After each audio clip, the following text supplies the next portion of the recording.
Every time you play rookies, you just want to fucking kill them. Caitlin's coming. There's more than just that are coming. What will the league have in store for them when they get there? Look, SVP, reality is coming. One Diana Taurasi attempted to criticize Caitlin Clark by suggesting that reality would soon catch up with her. Well, guess who is now facing a harsh reality check? That's right. Caitlin Clark has completely outperformed Diana Taurasi, effectively forcing this former star into retirement. I'm not labeling her a bully, she did that herself. Every time you play rookies, you just want to fucking kill them. It's just physically punking them. Believe it or not, Diana Taurasi has openly admitted her disdain for rookies and revels in the opportunity to belittle them, portraying herself as the more experienced player. This mindset is concerning, especially for someone with her legacy in the WNBA. However, she has been unable to compete with Caitlin Clark, who has decisively defeated her every time they've met on the court. Caitlin has swept the floor with a 40-point performance against her detractor, Diana Taurasi. Speaking of legends, speaking of Connecticut, I think Diana Taurasi had it wrong. I think she was the reality. I think Caitlin, they should call her the reality because she was coming and she's here in this league. She's been great. Just look at how hostile Diana Taurasi was toward Caitlin Clark, only for Caitlin to decisively end Taurasi's career. Trust me, this is a matchup you won't want to miss. I can make an argument for Paige. I'm taking Paige. Next question. So you get the #1 pick this year, you would take Paige over Caitlin? Absolutely. I like that energy. Taurasi never missed an opportunity to downplay Clark's game. When asked to choose a player, she opted for someone less prominent instead of Caitlin, who clearly has a better record and more popularity. This is why Clark's fans get excited every time she steps onto the court to fight against the odds. You look superhuman playing against 18-year-olds, but you're going to come with some grown women that have been playing professional basketball for a long time. There is going to be a transition period where you're going to have to give yourself some grace as a rookie.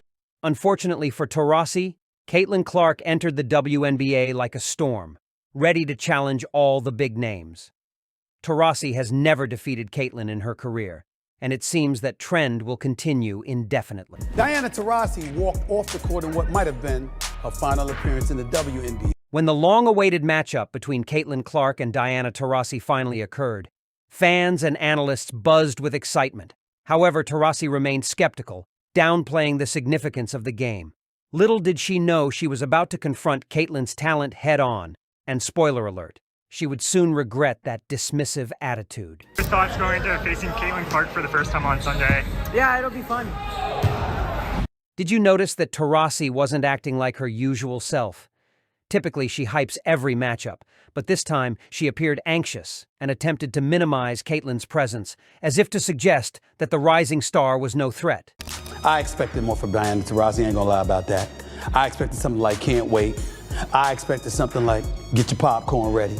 I expected something like, oh yeah, I've been waiting for this. Something like that. Experts like Stephen A. Smith had already warned that Taurasi was underestimating Caitlin Clark, and she would pay a significant price for that mistake. Remember what she said to Scott Van Pelt on SportsCenter for ESPN months ago, when she said there's levels to this. You know, it's one thing to go against young girls and stuff like that. You about to go up against grown women. We gonna be waiting for. So guess what? This is Caitlin Clark's first visit against Diana Taurasi. And it's gonna be special. This is why I ain't missing this game. This is what you want to see. But still, Taurasi couldn't refrain from making bold predictions, claiming that Caitlin would struggle to find immediate success in the WNBA and would take time to adjust. Ironically, it didn't take Caitlin long to outshine Taurasi. I played basketball for fucking 30 years. I do whatever the fuck I want every time I step on the court. You couldn't dictate the game against Caitlin Clark. Here's a glimpse of what unfolded during that match.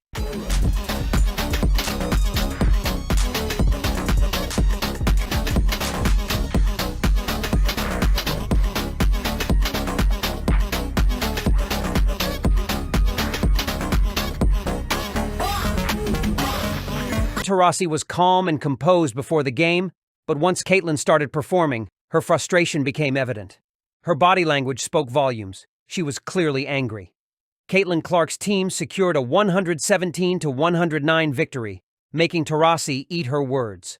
A loss like that will linger for a while. She is getting dragged today because, of course, her comments prior to the season that Caitlin Clark was going to have, quote, a reality check, when the only reality check that's happened is the one that all the WNBA veterans are getting, that, look, the GOAT has just walked into your league, and you get to deal with it. You get to be in shambles. You get to get mad, can't cope, punch the air. Taurasi is called a WNBA legend.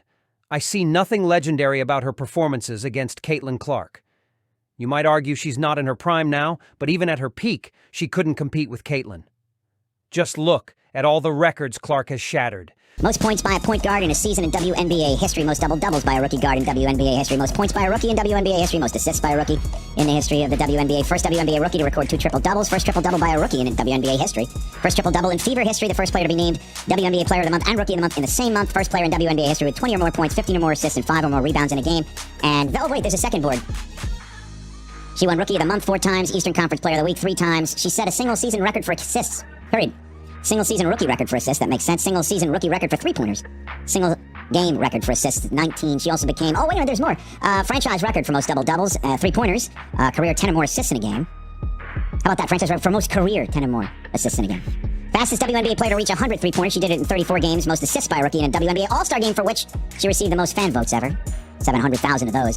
Fastest player to reach 350 points and 150 assists to start a season regardless of years in the league. Taurasi's statement that reality is coming for Caitlin was meant as a warning, as if she were saying she had been dominating the game while Caitlin was still perfecting her skills in Iowa.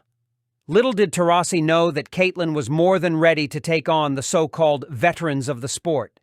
Against grown women, who she is scorching their asses off right now.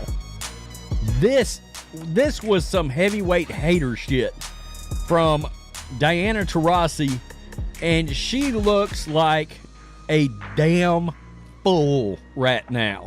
The saddest part is that Caitlin Clark grew up idolizing these veterans, dreaming of emulating them one day. Now those same heroes are the ones disparaging her. It's truly disappointing on their part. Caitlin, with tomorrow being the first matchup in your career against Diana Taurasi, does that bring any sort of extra excitement for you? Yeah, for sure. Like, that's just somebody I grew up, idolizing and, looking up to and wanting to be like one day. So, obviously she's one of the greatest players our game has ever seen, greatest scorer our game has ever seen. So, for me, I'm excited. That's fun. It's almost kind of like a dream come true in a way. You get to live out your dream while playing against the best. One of the best there ever has been. So, fun for me, for sure. I can only imagine how difficult it must have been for Clark to witness her role models turn against her. It likely hurt, but knowing Caitlin, she probably channeled that disappointment into motivation, letting her game speak for itself.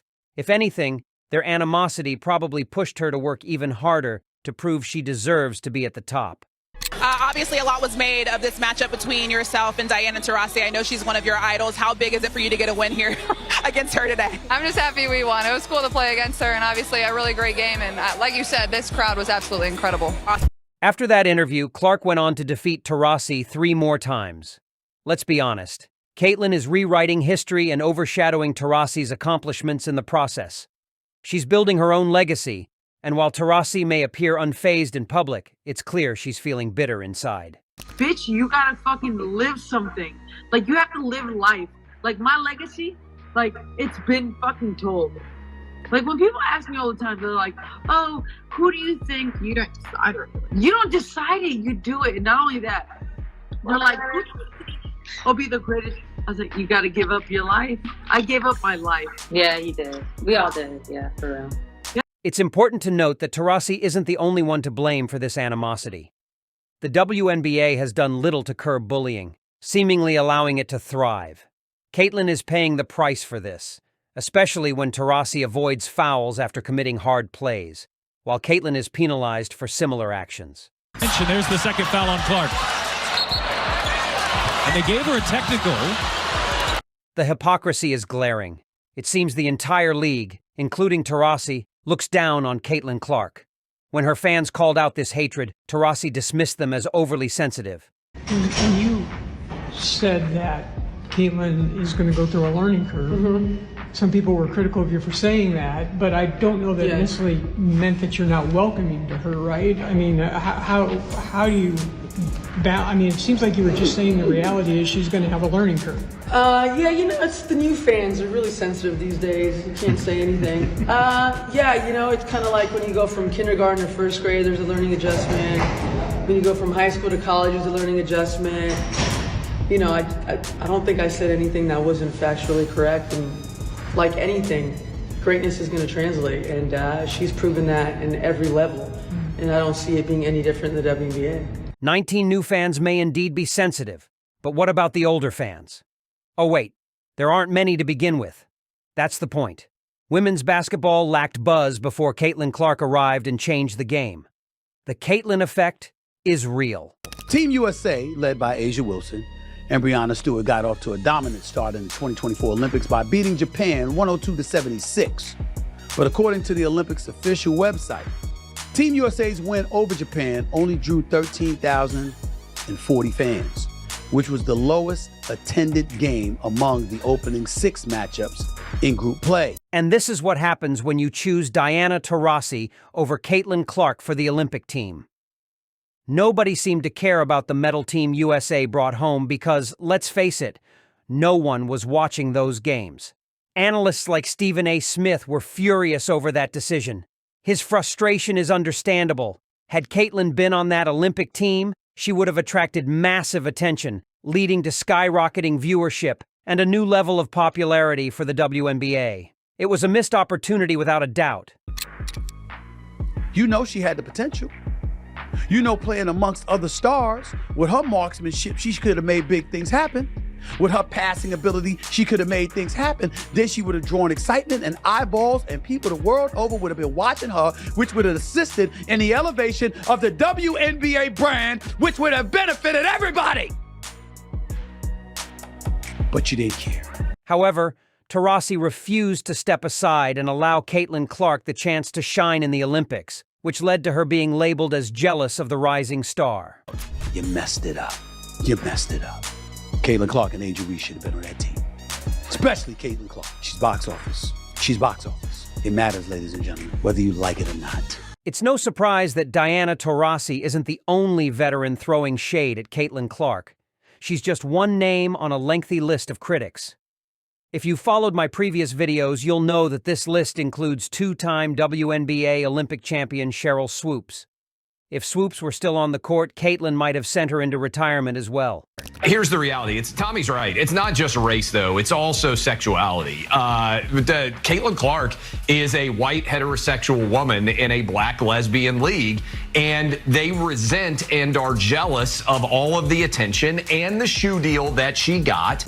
Everything Taurasi said was misleading. Caitlin broke that record in fewer games. Ironically, Taurasi called Caitlin one of the most fouled players a bully. What's up, you guys? I'm Rachel Demita, and welcome to the Courtside Club. Today, we have to talk about Caitlin Clark's #1 hater, Cheryl Swoops. You asked me about Caitlin. If you're going to break a record, to me, if it's legitimate, you have to break that record in the same amount of time that that player set it. Okay. So if Kelsey Plum set that record in 4 years, well, Caitlin should have broke that record in 4 years. But because there's a COVID year, and then there's another year, you know what I mean? So she's already had an extra year to break that record. So is it truly a broken record? Yeah, that'll go in the record books as Caitlin Clark is the all-time, whatever it is. I don't even know what the number is, but that's the way it'll be. And I don't think it should be. Well, I mean, if you want to talk about bullies, we can talk about every time Caitlin has the ball, she pushes off. Oh, no. I'm just saying, like...